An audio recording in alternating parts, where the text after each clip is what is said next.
This episode of the Submerged Podcast is brought to you by Monsoon Aquatics.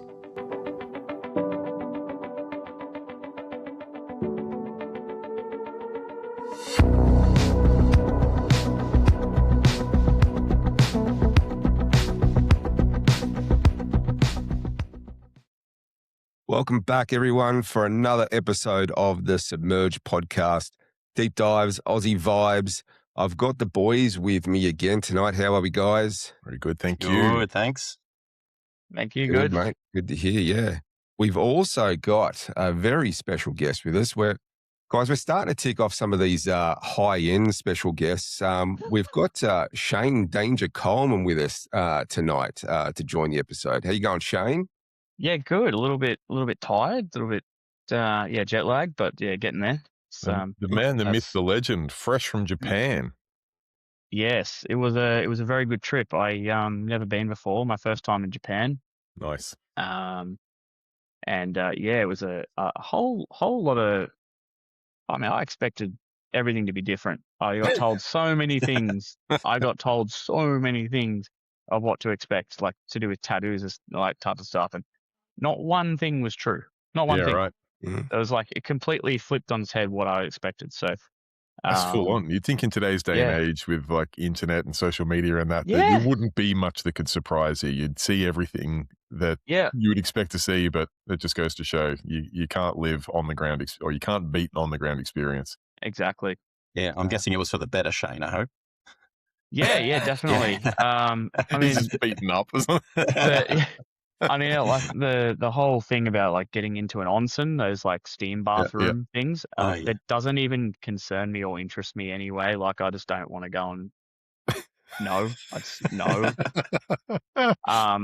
But even if I did, you can hire your own one, like a private one, and I think that would be better aneway, wouldn't it? Like, I don't want to go and hang out in a bathhouse with a whole bunch of other naked people. So, not on a Tuesday, anyway. Exactly. Save that for Saturdays.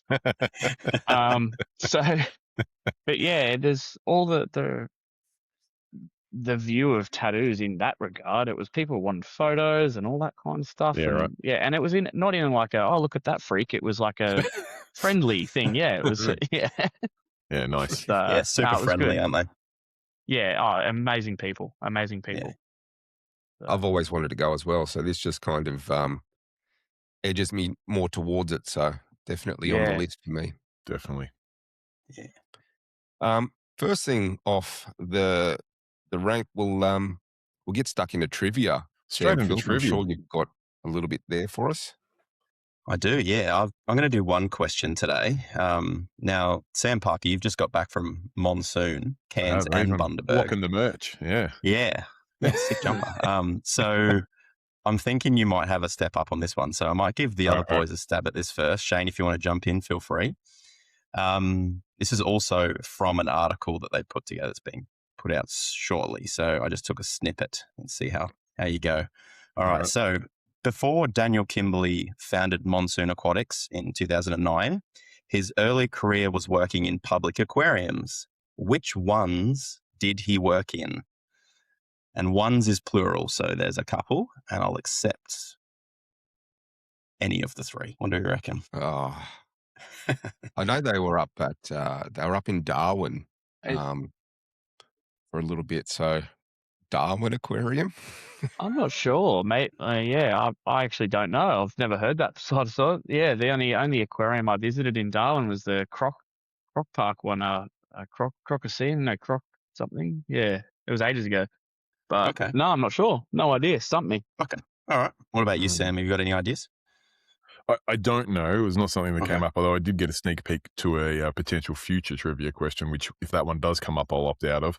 I'm going to go a little bit left field and go Sydney Aquarium. Okay. All right. Because some good guesses. Now, I cannot confirm or deny the Croc one because the information I do have here is he did work at, it was called the Territory Wildlife Park in Darwin.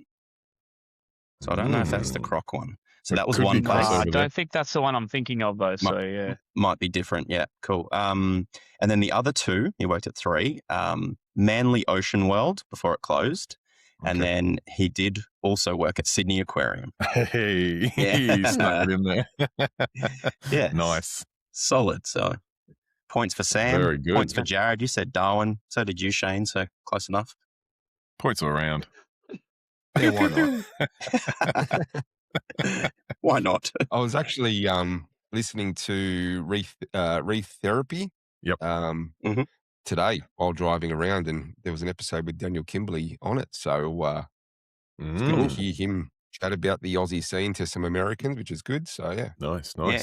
Did you get to interview him, Sam, while you're up there at Monsoon? I did actually. Yeah, I tell you what, I just about interviewed everyone that had a Monsoon shirt on. So no one was safe unless they were on holidays. So yeah, stay tuned for that. There'll be it was just a short grab, won't be a standalone video, but a little grab about how one goes from like collecting hermit crabs on the beach to running, one of the biggest coral and fish exporters out of Australia around the world, which is pretty cool.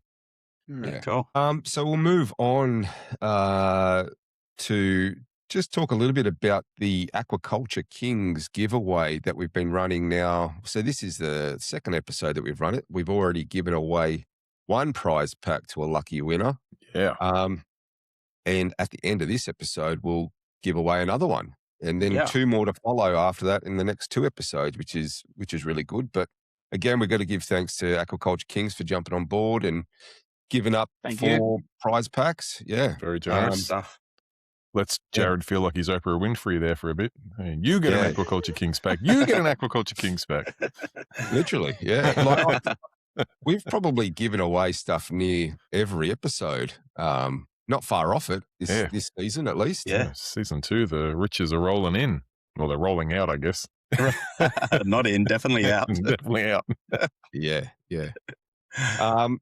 But so we'll talk a little bit about the episode today. There's a reason why we have Shane Coleman with us, and he's an expert fragger. He's been doing it for a number of years now, and we want to kind of lean on him for a little bit of knowledge around fragging and some little hints and tips and stuff for those people who don't really know how it's done or if it can be done or anything like that. So we'll do a bit about that, but man, I got some questions about Japan first before we first and foremost. Yeah.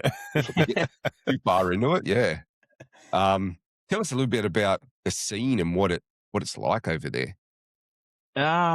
It's chaos. It is organized, heavily organized chaos. And one of the biggest shocking things to me was how deep the subways go. Like, I've been on a few, like Brisbane or like what they call Opal in Sydney and the Melbourne one, Mikey or something, and they might go 1 or 2 stories deep. These are going 6 stories deep. Yeah, hectic. Into the earth. Far out. And then you're popping out of a tunnel and these trains are fast too. They're twice as fast as all of your Sydney metros and all that. And this isn't bullet train. Bullet trains are the next level above. But these trains are just blindingly fast. And then you're in a tunnel and then you're underground and GPS doesn't work. And it's like, because you're deep underground. And the next minute you're popping out as bright daylight and you're like over a river or something, or you're under a river. It's wild.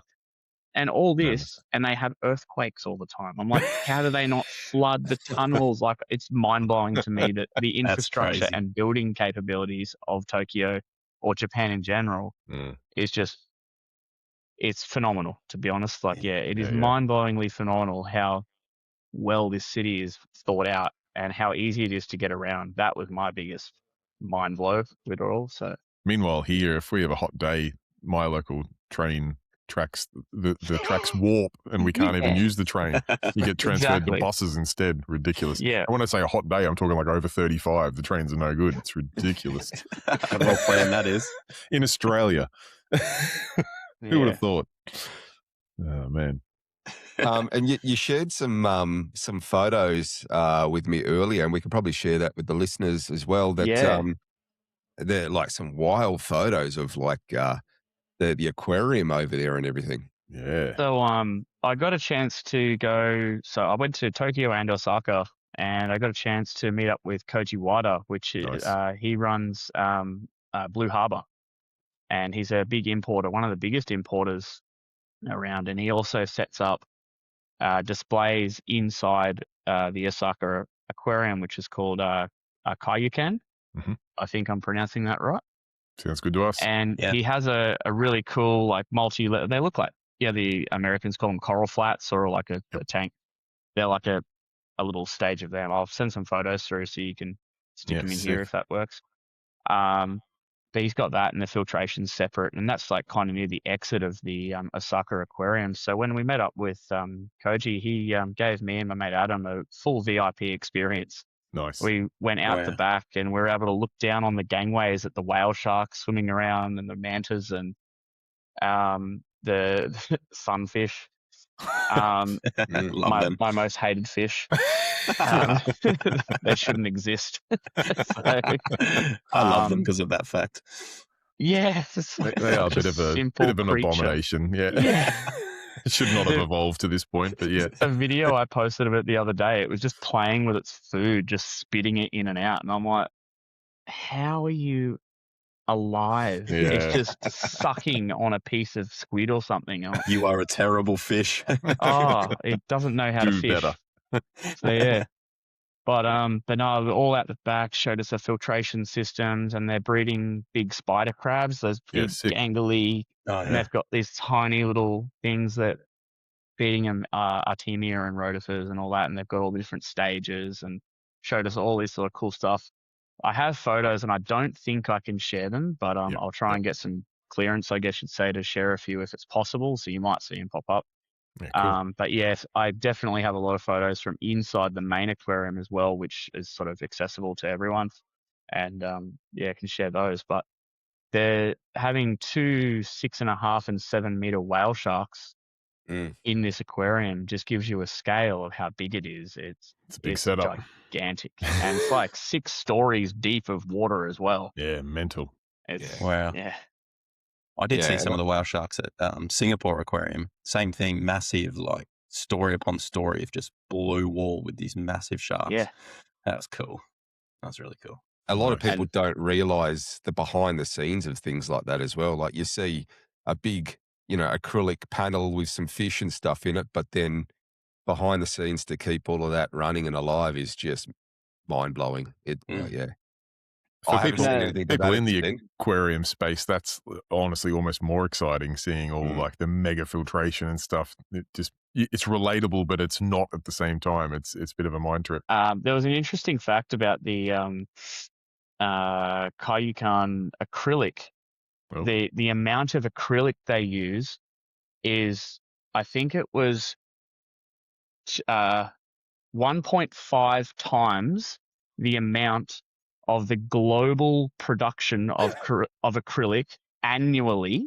Oh wow! Is in that aquarium alone. So every single acrylic manufacturing facility sent all of their acrylic to this facility alone for just the 1.5 years, and nowhere else. That's the facility. That's mind blowing. The global supply of acrylic for 1.5 years is just there. That's crazy. That's cool. Yeah, I was trying to find it. I was pretty sure it was 1.5 times. Yeah, that's nuts. And it was like 300 ton or something like this of acrylic. Again, it's a lot of acrylic. That's mammoth size stuff. Did you get out at all to any local shops around there, like the scene of marine aquariums, or did you not have time with all your? I did try to catch up with one of the guys that buys a few frags off us, or a lot of frags off us. And the CE stuff in Show, and up in he's in Fukushima where the disaster was. It's a bit of a hike. It's like a 2.5 hour round train trip up there, and it was just it was like a whole day, and I would have had to dedicate to it. And he's working. We didn't quite get to marry it up, but I would have really liked to meet Show finally, but didn't quite get to make that happen. So just a good excuse to go back. Yeah, exactly. Yeah, next time on work's expense. Yeah. Maybe. Smart man, Sam. Smart. So before we get too far into the fragging side of it, I'm almost certain that most people in the scene know Shane and what you do. But for those few who don't, do you want to just give a bit of a rundown about where you are, what you do, all those things? So I'm at Sustainable Reefs. We're a coral farm, and the coral farm is kind of like an R&D research ground for Coral Essentials, which is a coral growth product. And so we just sort of use and test that and develop new products and test them on the corals in a sort of aquarium type situation, large aquarium type situation. So yeah, it's a that's clever way to do it. Like you've got two arms of the business, and they both assist each other, entangled in and work together. Yeah, makes sense. Rather than, buying in products, you may as well make your own. And then while you're making products, you may as well try and make the corals grow faster, because that brings in money too. Like there's the ebb and flow between the two sides of the business must be interesting. Yeah, the proof is in both of them, I guess. So. How many hours of the day would you say you actually frag for? Well, it all depends on order volume and stuff, but it's probably a lot of moving, because I've got my current pet hate is like coral and algae and cleaning trays and keeping trays clean. So I call it tray hopping, and I hop all the frags from one tray to the next. And each egg crate tray takes around 600 frags. So you're just like moving them two at a time. So most of the day is actually just moving them and organizing them and getting a bit OCD with putting them in rows and organizing and that fun stuff. But probably only like 2 or 3 hours of actual fragging. The rest of it's organizing or talking to people about frags or corals or coral essentials and stuff. So, even still, 2 or 3 hours, only 2 or 3 hours a day of fragging. That sounds like quite a lot to me. Over a year, you can imagine how much that is, Shane. It's a lot of fragging. Yeah, it adds up. It's a hell of a lot more than what we're doing at the moment. Mm-hmm. Absolutely. 2 or 3 hours a month or two. So there's a heck of a lot more than what I'm doing. I did one Zoa plug today, so hey, same. We're on the same level, maybe. I don't know. Well, hence the reason why we've got you here. We've got some questions for you to help us out with all those listeners who are considering fragging, doing a little bit. Can be a little bit daunting sometimes. Like, how do I do this? What do I need?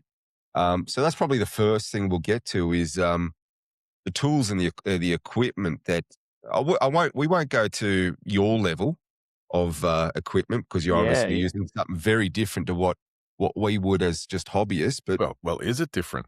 Probably start at probably the not so obvious and just go, if you're gonna get into it, get some. I mean, I don't wear safety glasses anymore since I started wearing these, but them and some gloves. I am terrible for not wearing gloves, but after about halfway through the day, your hands start burning. And depending on what coral you're fragging, I'm like, oh shit, I should probably wear gloves. So, but that's some safety equipment. And if you're doing zoas, we can never not harp on about the potential for palytoxin poisoning. So doing it outside or a well ventilated area, don't be just like hunching over it, doing it like that. So that's the first thing, is get some safety equipment or safe procedures in place before you actually go and give it a go. But otherwise, doing it, easy. Yeah. I think essentially, if you treat these corals like the world's hottest chili that you're handling, if you respect them like that, you wear glasses, you don't rub your eyes, you have gloves, you don't lick your fingers, you just treat them as if it's the world's hottest chili, you should be pretty good. Yeah, that's a really good analogy, actually. I don't know how I have even heard that before, but that's a really good one. Sam's known for his analogies. He just bangs terrible. Them out. Dad like. He is, isn't he?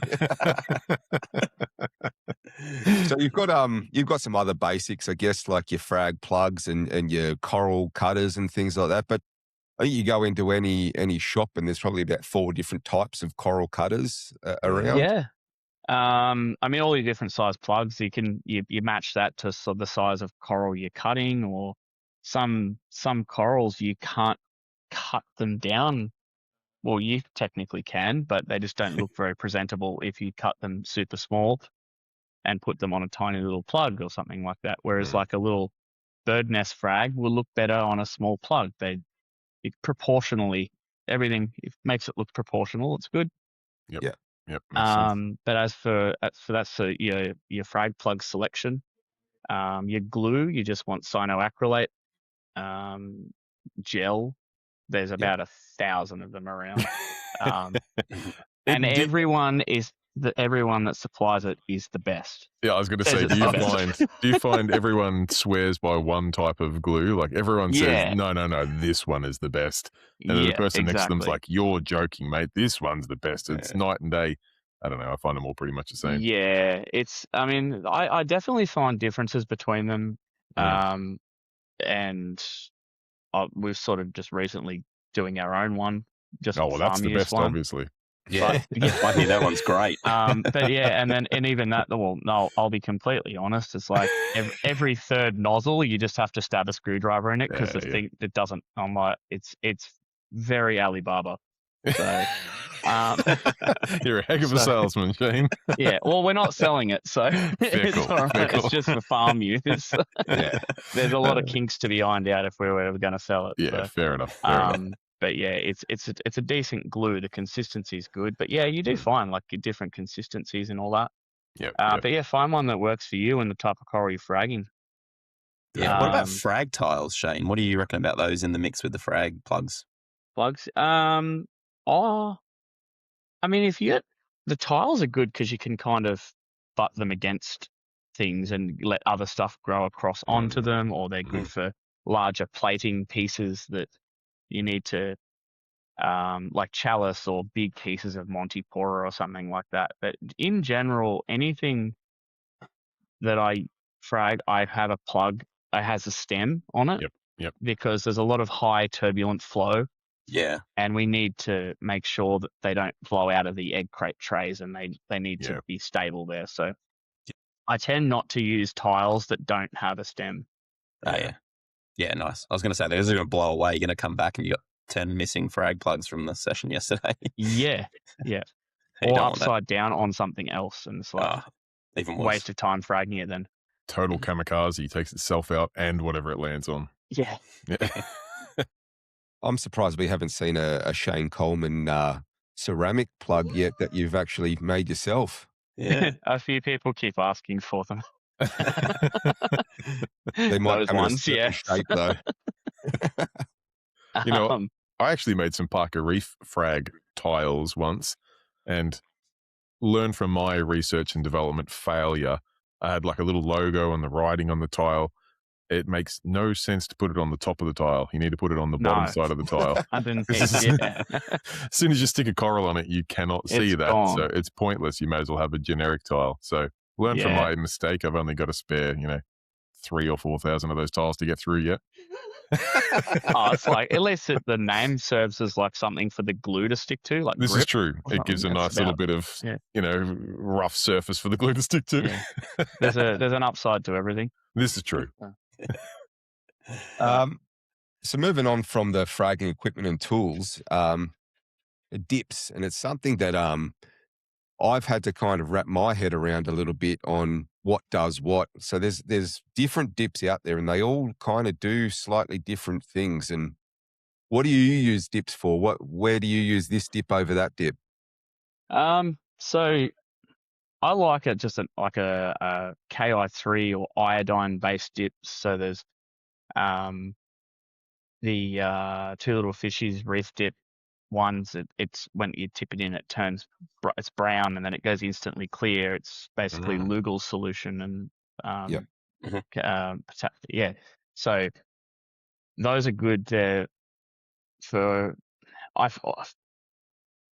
it can't hurt. That's where I'm at with it. It can't hurt. But if you're changing your water out in your fragging bucket, I'm speaking from fragging for 3 hours straight. Yeah. And you got all the slimy water and it's disgusting and just full of bits of coral. I like to put the Ki3 or Lugals or something like that in there because an iodine and it can kill off anything that's in that water or stop some potential transferring of something. Yep. But that's about it. As for like healing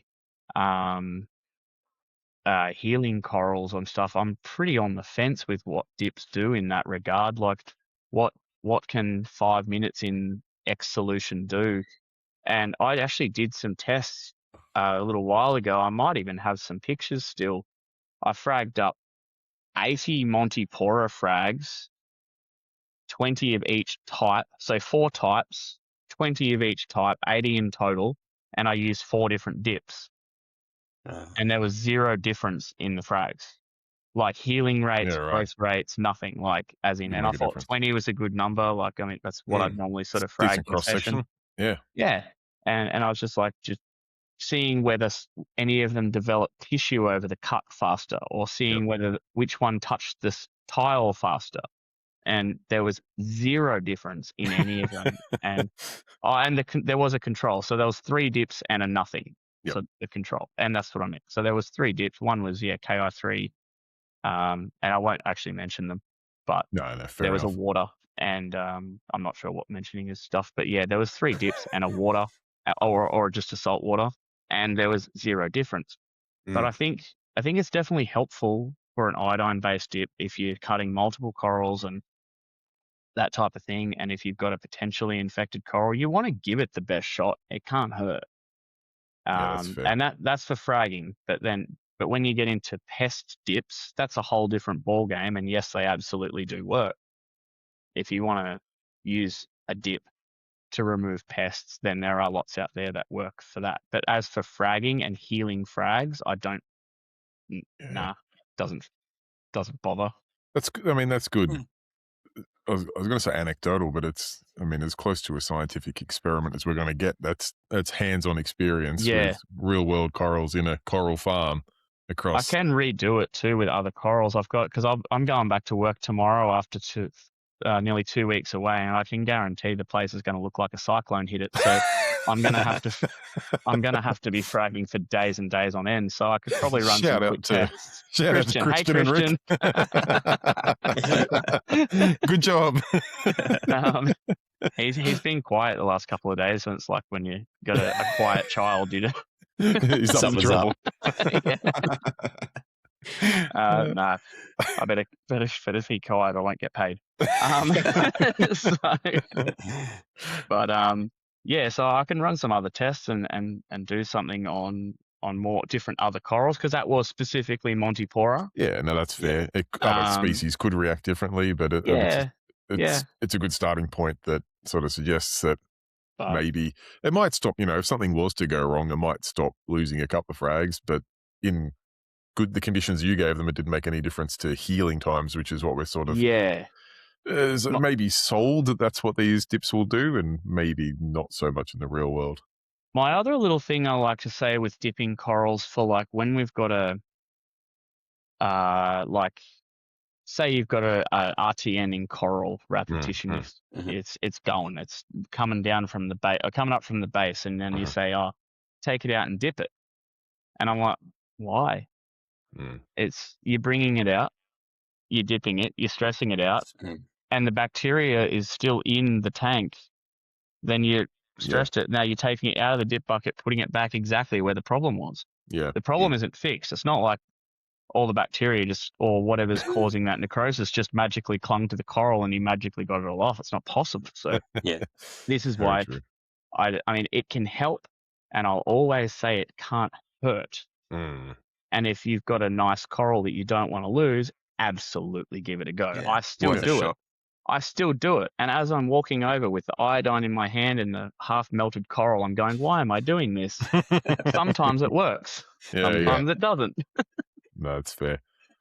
I guess if it's not a bacteria, as you say, bacteria is going to be on a lot of surfaces. But if it was a specific pest that only attached or only laid its eggs or something on that coral, the dip might work then. But, see, always give it a go. It can't hurt, but I wouldn't say that is a cure or On that dipping kind of realm, what length of time do you reckon for a dip, even if you're using a dip for, say, pests and things like that? What would you say is a decent enough time to kind of be effective, or do you have any? As short as possible. And I also don't leave them sitting there. I agitate them. So I don't say in a real world home aquarist situation, if I was to have an aquarium sitting behind me and I just bought home 10 new frags, I'm excited, and I'm going to put them in my aquarium, I would make a dip bucket up for like a pest dip of some type of commercial dip or something like that, whatever your choice is. And I would do them one by one, and I'd make the dip, I'd hold the plug base, and sometimes you even cut the plug off if it's got all sorts of cooties on it. Yeah, I was going to ask that too. That if you hold the plug base and you give it a twist or a wiggle and a jiggle in the clean water and you actually see something come off, that's when you know. But if you leave it sit there, you don't know if it fell off, or you don't know. You've got to observe it as well. Like, I think it's an observational thing as well. Like the dip, you don't just put it in there and then look at it. Don't look at it and pull it out. Yep. And a good practice is at the end of the dipping procedure, like, get rid of most of the water and grab a magnifying glass if your eyes are terrible, and actually have a good look at all the little bits and creatures in there, because what baby flatworms, like acro-eating flatworms, are really hard to see. Yeah. And if you got some babies off there, well, I'd be re-dipping straight away. Yeah. Definitely. Yeah. It's much like quarantining fish, I guess. Like, it's only as good as your practice is, right? So if you're just getting a bucket of dip and just dropping them in there for 20 minutes and then straight into the tank, you may not be doing a lot. But if you're actually agitating the water or inspecting it, like, you might actually prevent something. Yeah. Yeah, exactly. Like if you've just got a fish, exactly that. If you're doing a freshwater bath or a prazzy bath or something like that, handling your fish doesn't hurt them. If anything, it hurts us if we get a spine or something. But a gentle, use a soup ladle potentially, even if you don't want to touch them, tip them on their side. When you're looking down in a bucket, you see that. Yeah. When you're looking at it side on in a ladle or your hand, different. You see the side of the fish, and that's where the flukes are. That's where the parasites are. Yeah. So if you're looking at it and observing it, so that's why I don't just leave things in a dip. So back to your original question, Sam, it was like there's no length of time of like 1, 2, 3, 5 minutes. It's when I see that it has done something or hasn't done something. It's like, that's observational, basically. Yeah, cool. It's a fair response. Yeah. So once you have done your dip, if you have needed to do a dip, recovery time on coral, like, and I know it's going to be varied for different types of coral, but what does it look like, the recovery process for you and your farm there, before something becomes for sale, or before you might go, let's refrag it, or whatever it may be? Every coral's going to vary because there's a lot of really slow growing or fast growing or all that kind of thing. But my general rule of thumb is I like to at least see them hit the plug and cover the glue a bit. Anything past that's bonus. Sometimes we actually have customers that request purely fresh cut frags. Yeah, right. And then we put them on a plug, and then they snap them off and put them on their plug at the end. They still want them on a plug because it holds them off the bag, on the angle. If you get me. Yeah. So it holds the frag off the bottom of the plastic bag when we're sending it over. But they want fresh cut frags, and then they take them off and put them on their frags at the end. Or Sam Parker's frags. Yeah. On my tile, they just want to glue it over my name. That is the only reason why. As for time frames, it's all sorts of difference. But things I look for in that as to whether they're going okay, obviously, is like you want to see, like, if you're looking down really close at it, you see this clear flesh develop right around the edge of the coral, the edge of the cut, and it's like scar tissue, basically. It hasn't got any pigments in it, and as it grows over, it develops the pigments inside the tissue. Right. You want to see a clear flesh developing around the edge of it. If you see flesh flapping and lifting, you've got problems. So, okay. Yeah. Is that sort of suggesting it's peeling or something? Peeling, Yeah. peeling. Then you've got issues with all sorts of things. So yeah, definitely. Yeah, with those fresh cut frags, you do anything particular in the tank? Like, do you put them in low flow, same light? Like, do you follow any protocols? Just straight back in where they were? no, they're usually done about a day or two before, so they slime off. Yep. Well, I hate doing it, but the customer, they're very very particular customer, Yeah, fair enough. and they have requested this for years. So Yeah. so we just do it a day or two before and glue them down so the acro's not. It's usually acro that this is for. So they slime, and then once they stop sliming, then they don't foul up the bag or anything. So yeah, right. Yeah, I mean, nice. if they've been doing it for a few years, they've obviously got their end of the process worked out, so it suits them. It's probably not something you'd recommend everyone jump onto, because there's I still hate it every time. I'm like, again, but I much prefer to send stuff. But I get it. Like, we have vermeided snails in the system, and I think every person in history has them. Yep. And I think one of the main reasons is vermeided snails on the plugs, and that's a very undesirable thing. And I can sit there and I can scrape them off, or you can just snap the whole thing off and be done with it. But yeah, true. very sterile looking end system that they have. So Yeah, fair enough. What about, you mentioned that obviously it varies from some corals, it varies from every single coral how quickly they heal. What are some of the quicker ones, and what are some of the longer ones that take to heal from the cuts, before excluding that customer that likes the fresh cuts? Yeah, for the rest of your customers that like them to have grown over that glue at least. Your Samacoras are incredibly fast growing. Yeah, right. And also those classic Capricornus, which I still would love to get a proper ID on those grafted ones. You know, the thin scrolling ones. Yep.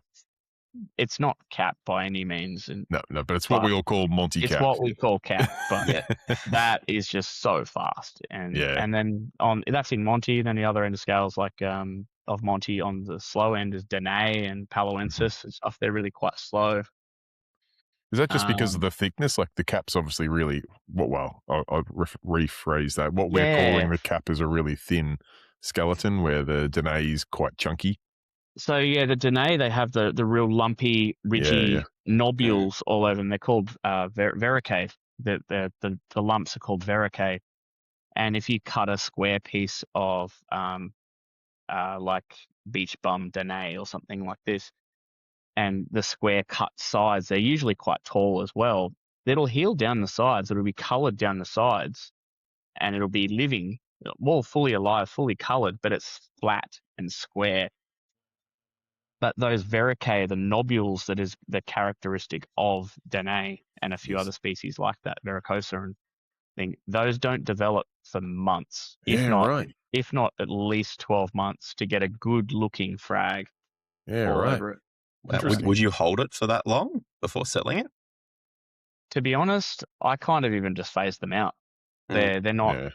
They're not even. I keep them like on idle. They're just running. But I'd like to do them, but they just look ugly to me. So that's fair enough. When they have those edges. So. That looks a little man intervened. Top shoppy, and when they're not nicely grown out. So I get you. Yeah. What is some of the major differences in between frag? Like, because you guys do everything there. You do acro, LPS, softies, zoas, the whole lot. What? We just spoke about paleotoxin and zoas and stuff before, but what's some of the main differences between fragging different kinds of coral? Probably the tools, I guess, or the fragging method. But I do about 95% of it on the bandsaw, even zoas on the bandsaw, which is incredibly irresponsible. Because the splashing, it just aerosolizes. So I pick a nice breezy day and I go, here's one push. But it's just fast. The acro, I actually prefer to use coral bone cutters. For some reason, this is just me. I haven't actually got evidence of this, but this is just so I guess you call it anecdotal, but from my fragging experience, when I cut acro off with the bandsaw, even though it leaves a nice flat piece that you glue to, Yep. I get about a 5 to 10% mortality rate on Yeah, acro right. that I've cut with a bandsaw. Have no idea why. Yeah. So I've gone. I used to do it because it was quick. Because like Yes. all these hanging up, you turn it on its side and just run it through the bandsaw, and all the fingers fall off, and you're like, sweet, pick up 20 frags. Yep. And it's fast. So I started doing it like that. But when I started to get less 5 to 10% mortality rate, I was like, no, I'm going to go back to plucking them. I call it plucking and just popping them off. Yeah. You get a irregular base or jagged, but if it works, it works. It's better. Yeah. I wonder if, it could be lots of things. It could be heat from the saw. It could be contamination from something else getting on the fresh cut. It could be anything. I've tried a few things. I've tried new water. I've tried no iodine. I've tried just salt water. I've tried like a few different things, and I always seem to come up with just a little bit higher mortality than I would normally. So I've just gone back to plucking them with the thing. So that's about the only thing I do different. Otherwise, everything's with a bandsaw. Yep. What about softies? You still do bandsaw for softies? Yeah. Yeah. Or scissors. Scissors. I just got a good pair of pruning scissors. Yeah, nice. Actually, I should have bought some nice ones from Japan. But I got some nice kitchen knives and some other kitchen scissors. I should have bought myself some fragging ones, but don't use those knives for fragging. No. Pick those ones up when you do the sustainable reefs tour. They're a Bunnings. I just get them from Bunnings. They've got a green handle and they're a pruning scissor. Yep. They're like a short blade. The blade's only like that long, and they're got a big handle. I think they're for like defoliating plants. Okay. And they're $3.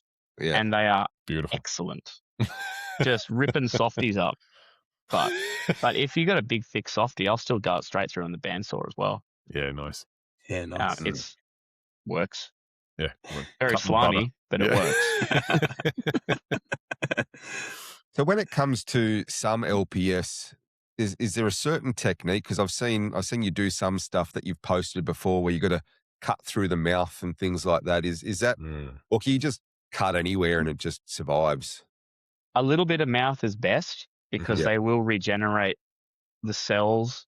I don't know for sure on this, and I'm sure there's probably people that study this a lot more than I ever will, but I'm going to kind of put it in my terms is stem cells. It's like there's a bit of a mouth and it's got a mouth stem cell. So if you can leave a bit of the mouth stem cell, it'll regrow the mouth better. It's got the blueprint to then do it. It's got the blueprint. Yeah. But I have seen complete regeneration from just outside bits or just a mouth or just this. So it is possible that they definitely contain the blueprints to do it, but the time it takes to regenerate from using a scully, for example. What have I got here? This sticky tape. If you take a frag from the very outside, nice and clear, a frag from the very outside with no mouth at all, versus a nice pizza wedge with a piece of mouth, the regeneration will be chalk and cheese. Yeah. So when they cut, sometimes you get a garlic pizza and they cut it just like all chaotic way. They cut it all directions. Yeah. As opposed to your traditional pizza where they cut into those triangular slices. I've got a fun photo from a long time ago, actually. It was like a war paint scully I cut in a grid of 9 and left the mouth in the square center. Like if you're imagining this screen as a grid of 9, it's a mouth is in the square in the center and there's like the Brady Bunch. Others. Yeah. and that was to test the theory that there's different growth rates. And the four on the corners, I think they had less mouth than the 4 in this orientation. Okay. That had more mouth. They healed faster than the diagonal corners, and the mouth healed the fastest. Yeah, right. So if you want to test that, if you've got a ugly looking scully at home and you want to go and blast it through and cut it in 9, that you can see that for yourself and prove that one if you want to test it out. That's cool. We'll call that the Brady Bunch fragging method. Yeah, the Brady Bunch method. Or if you prefer old horror movies, it could be like Pinhead from Hellraiser. He's got like that head all cut up. Yeah, sectioned out. Yeah, nice.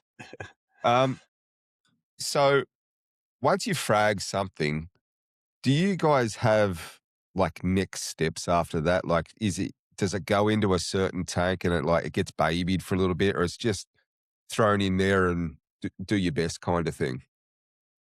Most corals just get thrown straight back in the frying pan, so to speak. Yeah. I mean, there's no reason to give them special treatment.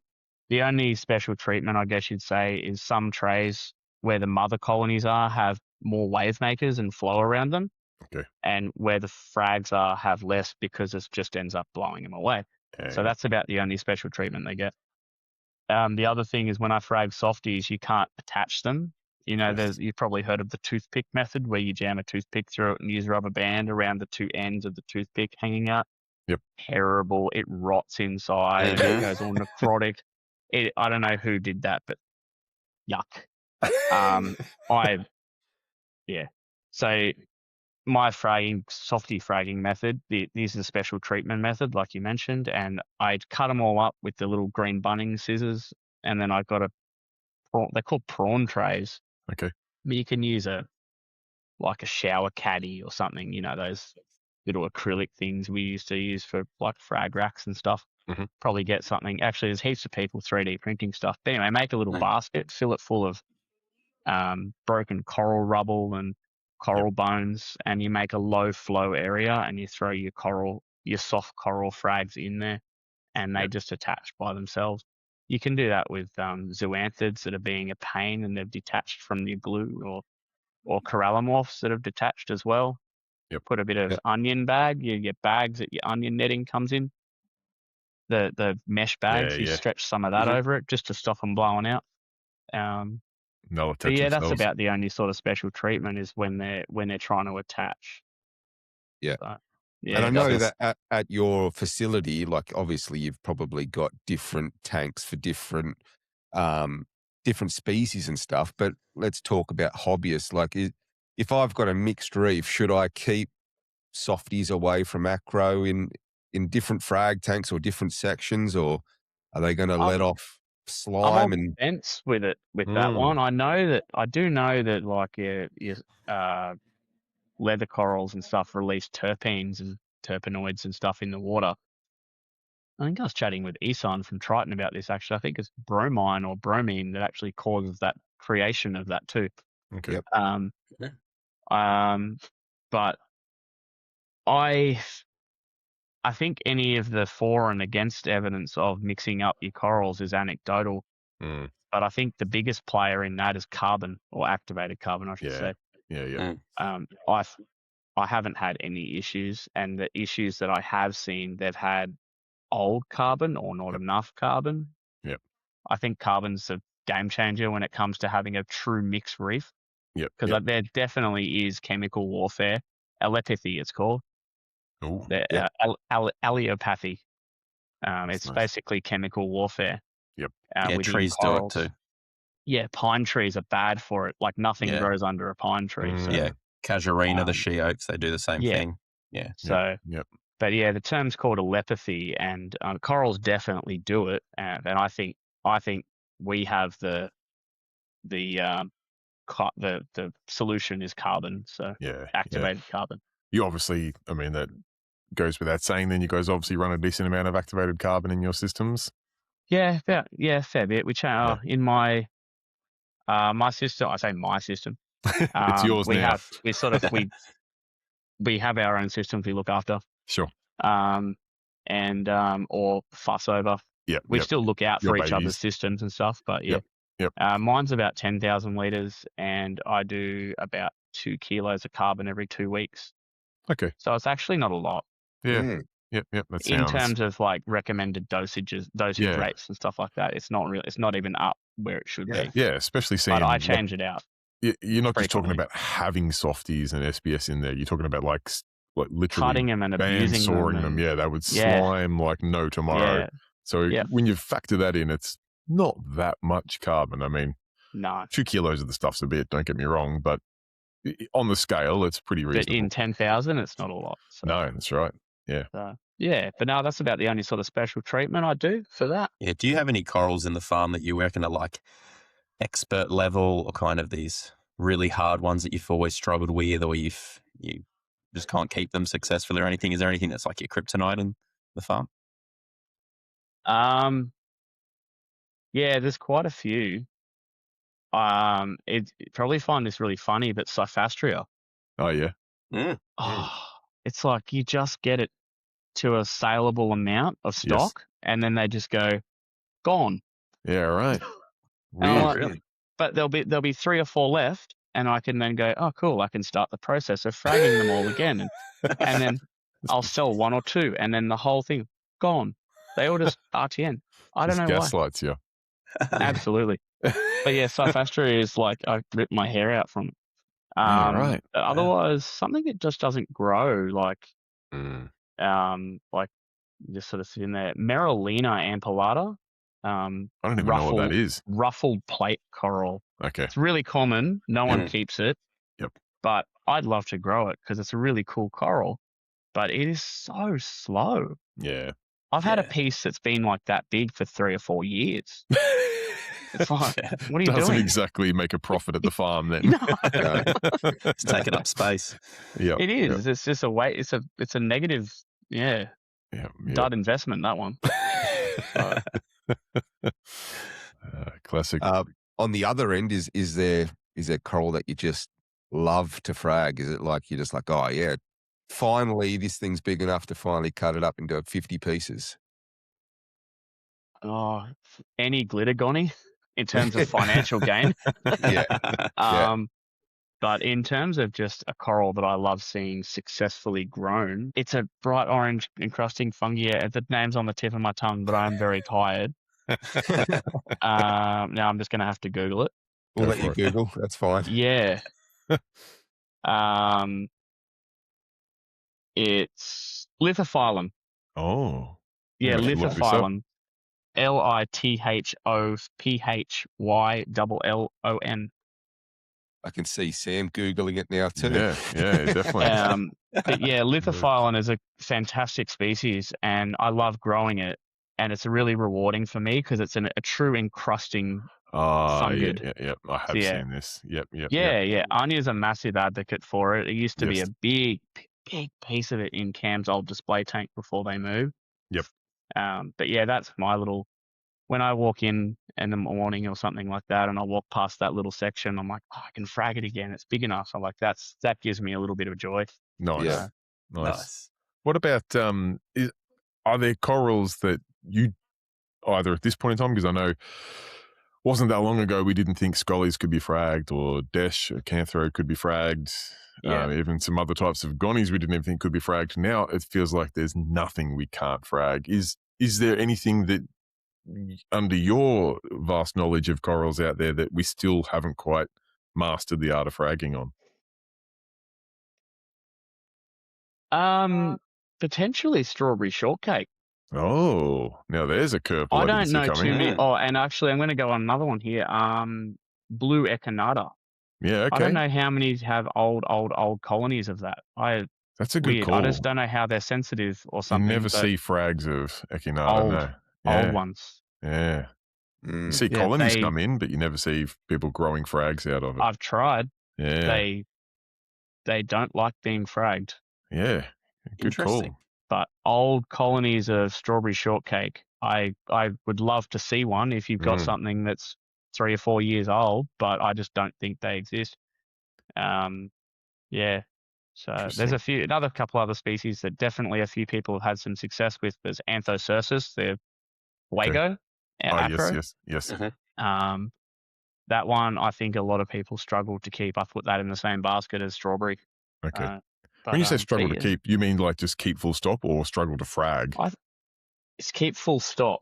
Yeah, okay. Yep. And generationally go down the line. Yeah, it is a struggle. It's a continuous struggle for that one, I think. In terms of like LPS, multi-generational fragging of scollies, I can't speak for others, but I can say that I I personally have only fragged a Scully to generation 2 or F2 once ever. Right. And I'm talking about a Scully that I fragged 10 years ago that I have. I just refragged it. Yeah, it takes that long. Wow. I don't believe that F2 fragging of Scullies is possible without, or within a 5-year time frame, so to speak, or anything. I don't believe it's possible without hard evidence. But and that goes for Dash and all that. Like, I've got a Dash that I fragged 4 years ago into 8 pieces. Actually, when was Frag Show? That was COVID, wasn't it? Frag Show. Yeah, it would have been. Yeah. So I that's going on fragged this 6 years ago. Dash. Yeah. Yeah, I fragged this Dash in Frag Show or during Frag Show, and one of them was healed, ready to go. So, sorry, before Frag Show, because one of the 8 was sold on Frag Show. Yep. I still have one, and I would not frag it. Yeah. No way known. No way known would I frag that again. So that means to me that from 1 to 8 pieces this big. Yep.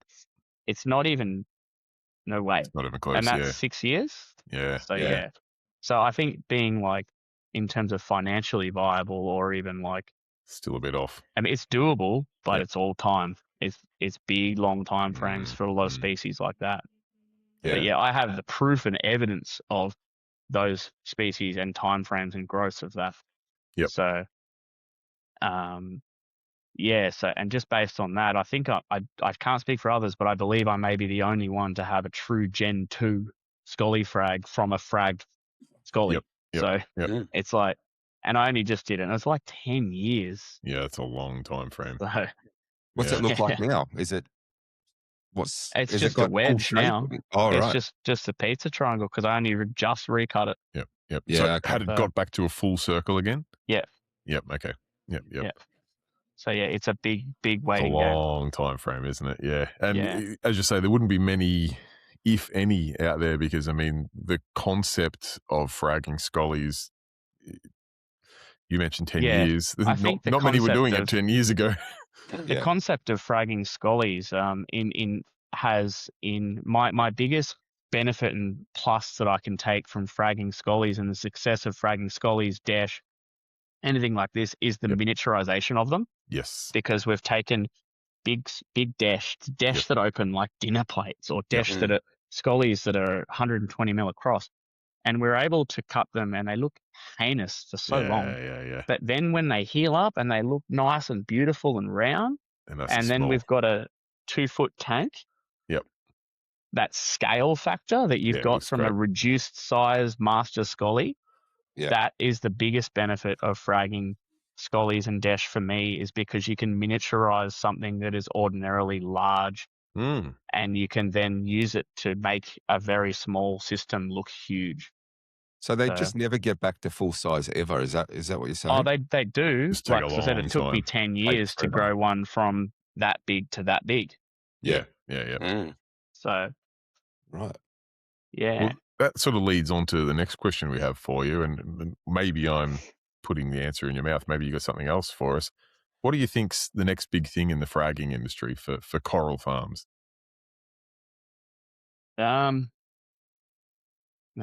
It gets thrown around a lot, but like that traceability thing that's getting around a lot at the moment, like RFID chip tagging and the traceability programs, that they're all coming in. Like it's all, there's a lot of it. The fisheries are pretty heavily involved. Actually, not pretty, they are heavily involved in it, and it's all being progressed, and there's lots of data being taken, and my brain is cooked because I don't do computers really.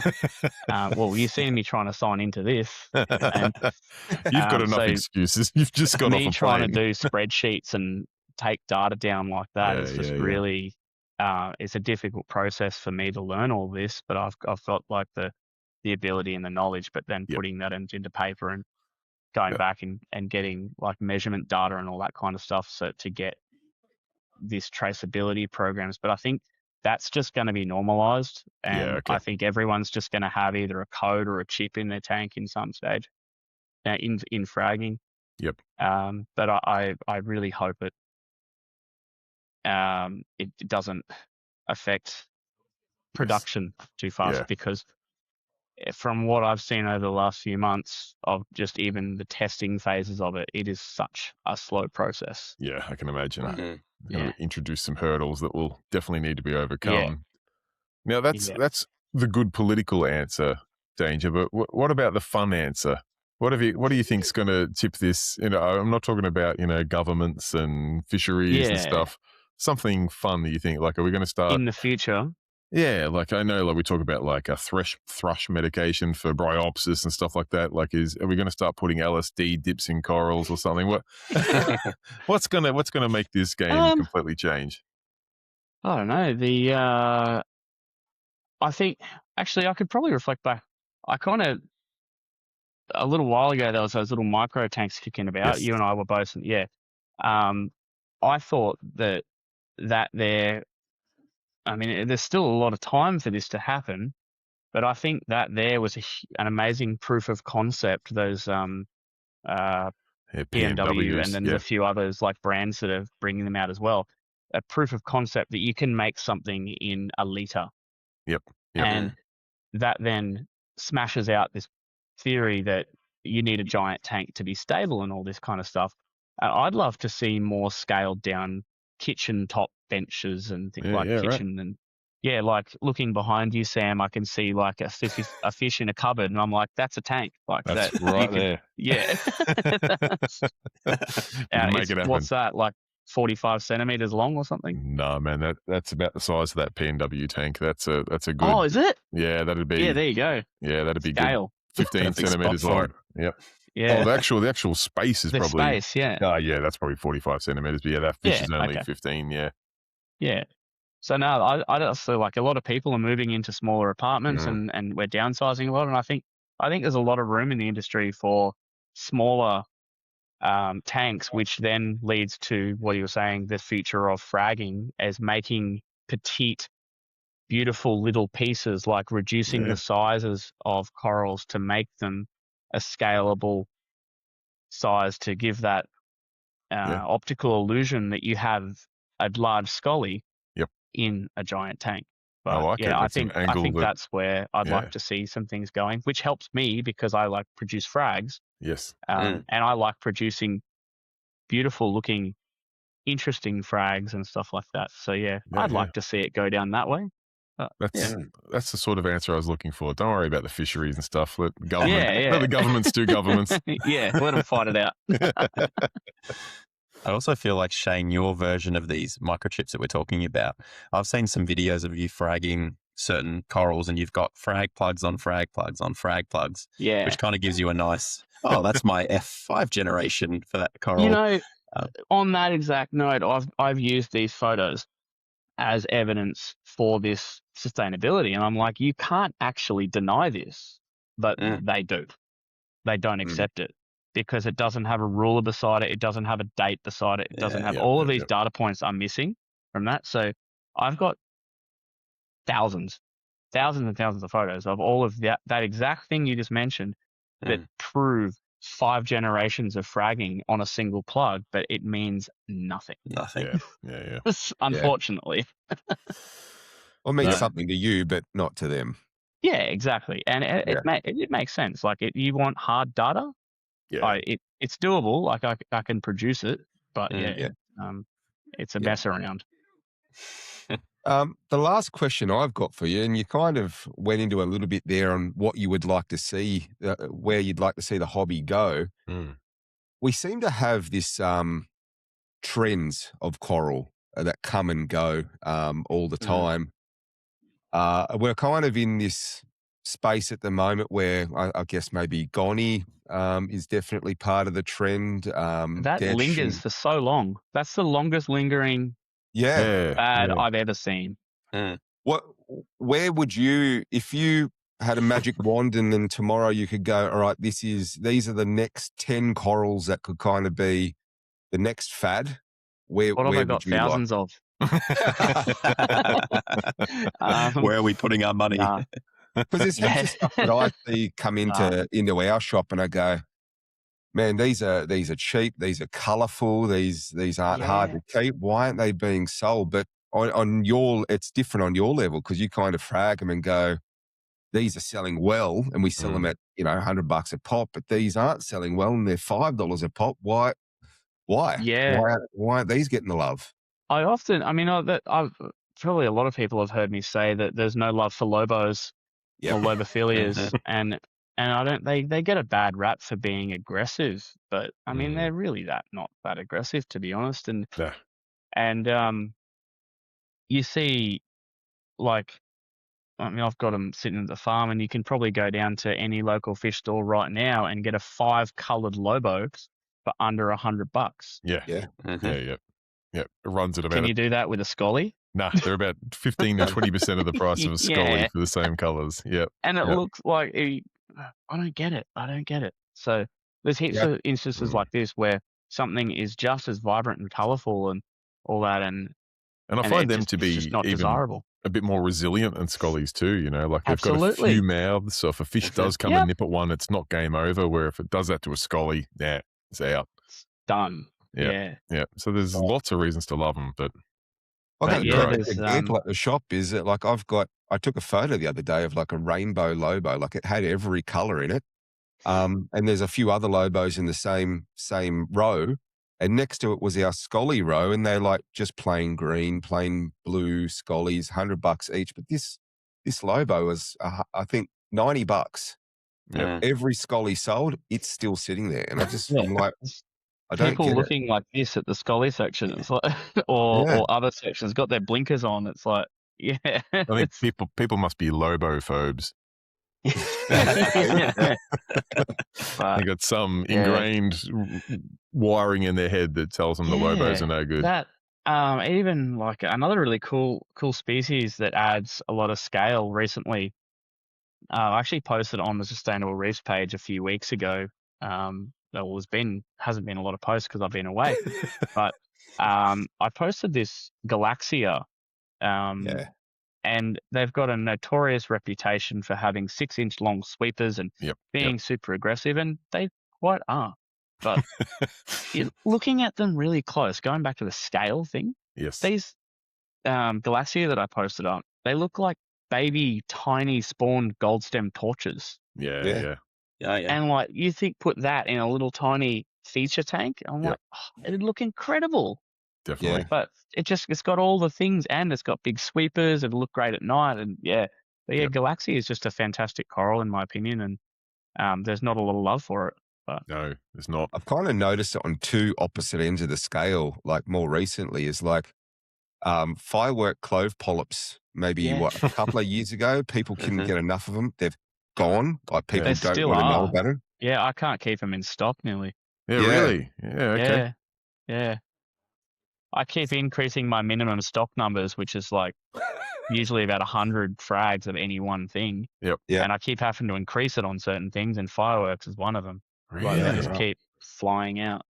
How do you frag fireworks, Shane? Just curious, because I've got 400, 500 polyps sitting in my tank at the moment. So that's actually a method I didn't mention before. It's actually good that you mentioned it. I barely ever frag it. On the egg crate, well, the grid of holes, I put all the tiles together. Yep. And I just put empty plugs in the holes between them and let them go across it. They frag themselves. Nice. Yep. But when you when you're selecting one to pull out, I just take a little scalpel blade and nip I think it's called a coenchyme still, the connective tissue, the runner, like a strawberry runner. Yeah. I think it's called coenchyme still on that. Heal it all up. Yeah. But I just exactly. So you don't rip it up in a big mat. I just nick around the edges of the plug and then pull that piece out. Nice. So that's how I do them. That'd be similar to how you do a lot of Zoa and maybe even like those encrusting Monties and stuff, or you still just get the bandsaw out? Nah, just straight on the saw with the Zoas. The Zoas are a pain. Well, actually, the fireworks and all the clove polyps in general are a bit of an annoying pest when it comes to egg crate trays. But I'll always say if they're great corals, but just put them on their own little island of rock away from your main rock work. Zoas included. Definitely. Yeah, good call. That's that's about all the questions that we've got for you, Shane. We appreciate you coming in, and like anything else, we've got millions of other episodes hopefully to do where we can get you in possibly for a volume 2, volume 3, and so forth, and could be where we get all the questions that we didn't think to ask, and the listeners go, I'm sure there'll be some Shane questions thrown below, I guess, when you post this up. So definitely, yeah. We try to keep it very basic as we kind of enter into these conversations, so we don't, just give way too much information to people and they get scared away from doing anything. This is kind of an entry level, and well, it's also because when we don't have special guests, it's just us talking, so we have to keep it basic. Otherwise, we don't know what we're talking about. Don't sell yourself too short. Yeah. Gonna dumb it right down. So talk a little bit about episode 29 that we've got coming up in 2 weeks' time. And this is a fairly 29. Yeah, we're creeping up on 30. But 20 fairly special episode where this one's going to be for the listeners. For the listeners. For the listeners, where they've actually sent us in a bunch of questions. I think we've got 25 questions all up. Some of them are actually about coral and fish related things. Some are just nonsense, but we'll answer them anyway. Damn, all right. This could get heated. But yeah, a bit of fun. And we thought that we'd give everyone a bit of a chance to kind of interact and, it's something that they may have been stumped with, we can help them out with, or completely baffle them and send them the wrong way. Either way, we're going to answer it. So yeah, that's in 2 weeks' time, episode 29. Very nice. In that episode, we'll have the third giveaway for Aquaculture Kings. Right now, we actually have the second giveaway for Aquaculture Kings. Remind us, Jared, what are people winning in this prize pack? I do not have the list in front of me. Here's one we prepared earlier. Yeah. Look at the photo online. A whole heap of amazing Aquaculture Kings products. Yes, there's some great stuff. All 4 packs are exactly the same. We have listed what comes in the packs in previous episodes, but from memory, it was a couple $100 worth of stuff. Yeah, it was. Yeah, $300 worth of gear. I'm pretty sure. So it's nothing to just stick your nose up at. We can't exactly remember what's in the pack, but it's pretty bloody good stuff. It is good stuff. It's all good stuff. Whoever wins is going to be very happy. No doubt. For sure. We did another competition. It was a couple of weeks ago now, but we actually asked everyone 4 questions for the listeners' episode. So everyone who gave a question went into the running, and then Mariah in the background actually found us the winner. She plucked one out. Well, I think she used her little spinning wheel thing to find a winner. Nice. Keep it all legit. And the winner is Hamish Walsh. So congratulations. Congrats, Hamish Walsh, for your question. We'll get to your question in the next episode. I think you actually may have questioned a couple of times, but he's the winner. You only get one prize pack, though. Only one, yeah. So, thanks for that. We'll be in touch to get a pack towards you in the near future. Very nice. We've also got 2 more really cool bits of info to give everyone in this episode. And the next one that we're going to give is we're actually doing a little bit of a get-together for, I'm not just going to say Sydney siders, because wherever you are, you can come to us. We're happy to have you. Sydney has an airport. It does. And roads. That's right. And great trains. I reckon they even have a harbour, so there's really no excuse. Yeah, and hotels and all that kind of stuff. So maybe you're more than welcome to come. So it's called the Salty Social, and we're going to be having this on the 6th of June at the Blacktown Workers Sports Club. And it's not a frag show. It's not It's not a show by any means. It's more so just a social interaction, get together. It's not even about us, right? It's just we're facilitating putting the thing on so everyone can get together and have a chat. Good idea. Yeah. Have a bit of fun, get into a bit of mischief. Why not? Talk reefing. I was talking to a fellow reefer where I was hanging out with him, and we both kind of agreed that we don't just get together and just chat or have a beer and a pizza or anything like that. It's very rare that we all kind of do that. And we sometimes do it when we have the shows, and the shows they're kind of a once a year thing now. They should be more frequent, but they're not. And there's always a little bit of, I wish the show had this. I wish the show had that. Sure. It was too expensive. There wasn't this coral. We're just going to do away with all of that and just come and chat, And that's right. This way you can't complain the coral you wanted wasn't there because there's no coral there. You can't complain it was expensive because it's free. I do miss this back in the day, like when I was sort of heavily involved with MAFA and all that, doing social days. We had pizza and barbecue days and stuff. I really do miss it. But living now up far north Queensland, it's like I just can't fathom getting to where the people are. And there's like, I can count sort of one hand how many reefers there are up here. So it's kind of not really feasible to do anything. But I'm glad you guys are doing it. It's really good to see people stepping up and doing that type of thing as well, and making it not all about making cash as well. So that's it.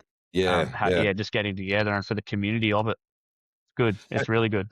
And it's not sponsored by anyone. No one's, there's no big logo over the top of it saying, come here because this guy gave us heaps of money. It's none of that. It's just getting guys together, having a chat, having some fun, having beer, pizza, whatever else, talking fish, talking coral, much like what we do here on this podcast, but to a larger extent. And if you've always wanted to come have a chat to Sam Parker or, some of the special guests, then this is your chance. And I think it should be lots of fun. And the best thing about it is if it's successful and we get lots of people there, then we do it again. We do it a couple of times a year, maybe even in all over Australia. So different places. Yeah.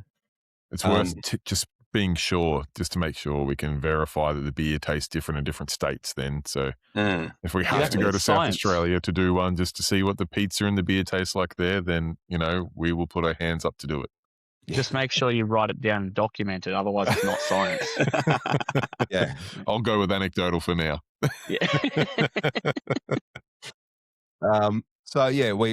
We hope that heaps of people, I'm not going to say Sydney-siders, but heaps of people can make their way. I already know of... I was going to say the numbers are already pretty good. Yeah. And we've already got Matt Bates locked and loaded. So he's coming down. If you've got questions about clownfish, he's your man. He'll be here. He will talk. He will talk. He will talk all night. Clowns. He loves his clowns and he loves he's just a great guy too. So, he'll talk to you about anything. Talk to him about the gym and his supplement regime. Yeah. He'll give you some hints on that as well. Get you on the peptides. Look out. Monsoon, they're sending down a few people to kind of mingle with all of us. And wonderful. I've put the feelers out to a few other people, and a few people have even come back saying, I'd love to donate a few prizes as well for people to win as they come through the door. So there'll be a bit of that as well, hopefully. Hell. No entry fee, and there could be prizes. This is getting out of hand. And there's beer.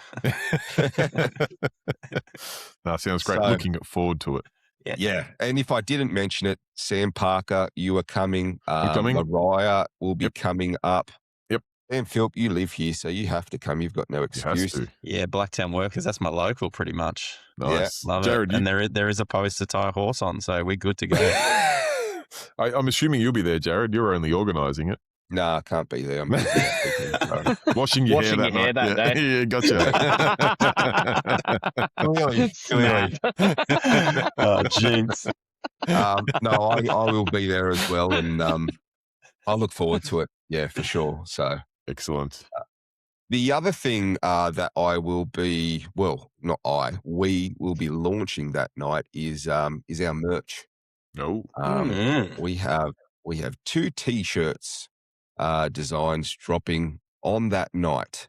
So they won't be available until the 6th of June.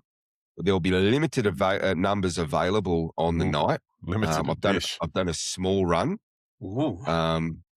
But we'll take pre-orders for anyone else who wants to buy a shirt. We'll send them directly to them as well. So nice. Get Excited about that too. If I don't know, a few people have said, "Hey, when's the merch coming?" So this is your time. Here it is. And if you want one after the 6th, because there's only, like I said, there's only a small batch run so far. If you want something, inbox us and we can organise that for you as well. Yeah, sweet. Beauty.